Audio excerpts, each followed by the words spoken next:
Hello bookworms! Today I'm going to be sharing all of the new books coming out in August, but instead of the fantasy releases that I was doing every month, this particular installment has a wider range of genres. It's still mainly fantasy, but there are a couple of sci-fi and there is definitely at least one thriller and one horror on this list.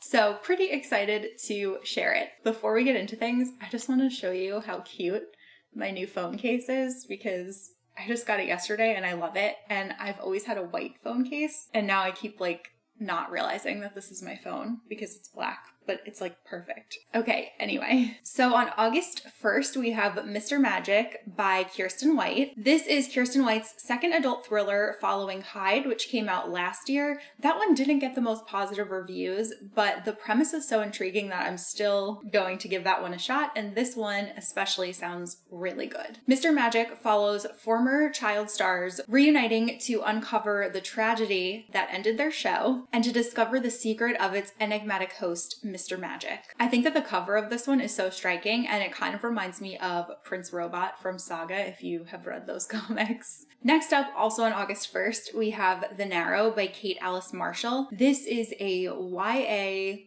horror novel. It takes place at a boarding school where a ghost haunting the students uncovers one teen girl's best kept secrets. This one sounds really intriguing. There's kind of a drowning that happens. There's this lake, I think, or river or something right behind the school. And it's said that anyone who has gone into it has drowned. No one's ever been in the Narrow and survived.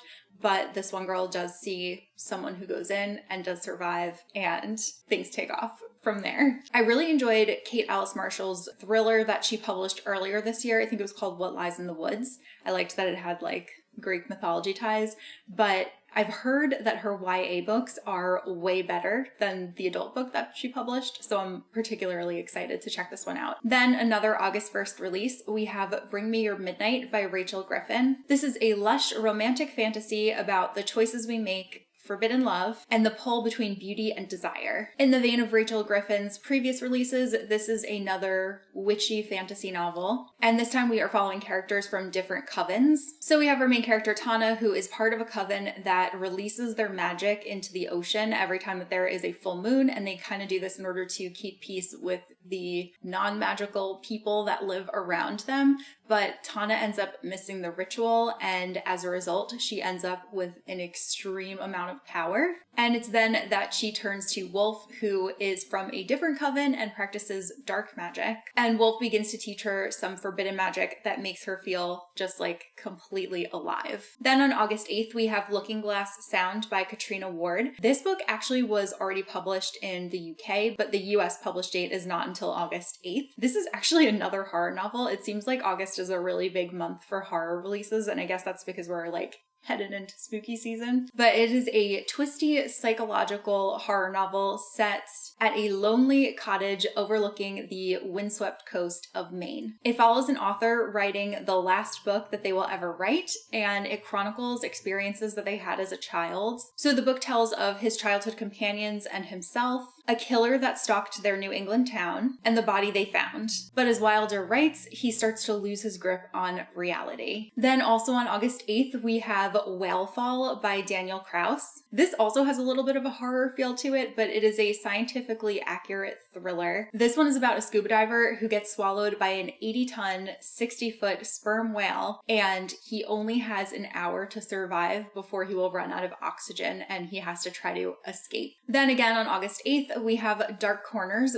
by Megan Golden. I almost wanted to say by Rachel Krell, but that is our main character. So this is actually the second novel in the Rachel Krell series, the first one being The Night Swim, which was a thriller that I very much enjoyed. It followed a podcaster, and in this second book, we are following Rachel once again. In this one, Rachel is tackling a new case involving a suspected serial killer who is about to be released from prison, has an interview with an influencer, and just hours afterward, that influencer goes missing. Some people have already had the opportunity to read this one because it was a book of the month pick for July, so it those folks did get it a little bit early, but I am really looking forward to this one. I really enjoyed The Night Swim, and I have really high hopes that this one will be just as good. Then on August 15th, we have Thornhedge by T. Kingfisher. This is T. Kingfisher's second release this year, and it is a fantasy novella. Thornhedge is the tale of a kind-hearted, toad-shaped heroine, a gentle knight, and a mission gone completely sideways, and I don't want to know anything else going into this one. Then on August 22nd, we have Water Outlaws by S.L. Huang. This one is inspired by classical martial arts literature, and it follows bandits of devastating ruthlessness,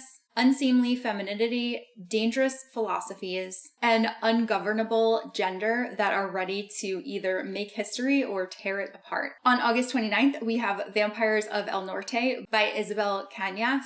This is a new supernatural Western from the author of The Hacienda, which was a very popular release last year. This one follows vampires and vaqueros facing off on the Texas-Mexico border. Then on August 29th, we have another vampire novel. However, this one is a rom-com, and that is My Roommate is a Vampire by Jenna Levine. This one follows kind of like a down-on-her-luck heroine, and after moving into a too-good-to-be-true apartment and observing some of the very strange behavior of her new roommate, she quickly determines that he's a vampire, and it turns out that he has a proposition for her. I believe that he wants to kind of find out how things work in the modern world, and she is going to help acclimate him into current society. And then lastly, also on August 29th, I am very interested in The Reunion by Kit Frick. This is a YA thriller in the vein of White Lotus meets Karen M. McManus's The Cousins. The Cousins is my favorite Karen M. McManus book, and White Lotus is just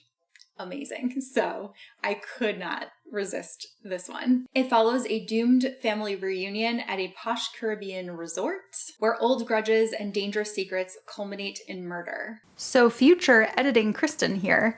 I was going through my Goodreads list and I somehow left off 5 of my most anticipated August releases. I don't know how that happened, but I obviously had to rectify the situation. So the first missed book that I'm going to talk about is Masters of Death by Olivia Blake. This one's about a struggling real estate agent who is also a vampire, and she's trying to sell a haunted house. The ghost haunting the house has been murdered, and he refuses to move until he solves the mystery of what happened to him.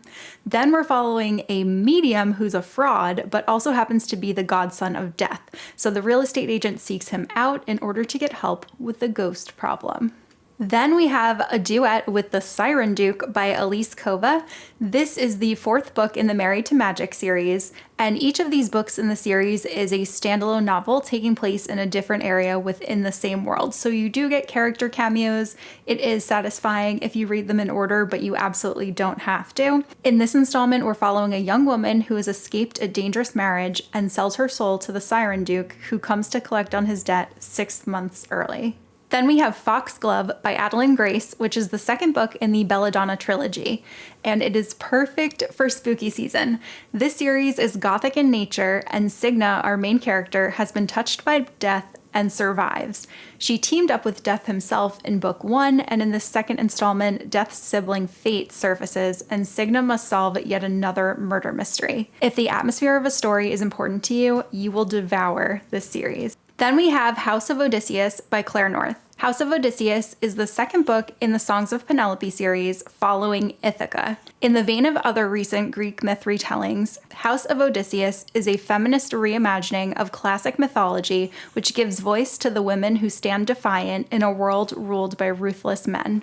Next up, we have The Brothers Hawthorne by Jennifer Lynn Barnes. The Brothers Hawthorne returns to the world of the Inheritance Games and focuses on brothers Jameson and Grayson as they infiltrate London's most exclusive underground gambling club, which caters to the rich, the powerful, and the aristocratic, and they must win an impossible game of the greatest stakes. And lastly, we have Her Radiant Curse by Elizabeth Lim. This one is a spin-off of the Six Crimson Cranes duology, following a character we meet within those pages. Since I don't want to spoil anything, I'll give the brief synopsis without mentioning names, that this book is the tale of 2 sisters, one is beautiful as the other is monstrous, who must fight to save each other when a betrothal contest gone wrong unleashes an evil that could sever their bond forever. So typically I try to keep my most anticipated releases of the month month down to 10 books. However, I kind of got extra this month, but I hope that you guys found something new in here that you may not have known about beforehand. I know I'm really looking forward to picking a lot of these up, especially heading into September, October. I think that a lot of them are kind of perfect for the upcoming season. So that is all that I have for this video, and I will see you guys soon in a new one.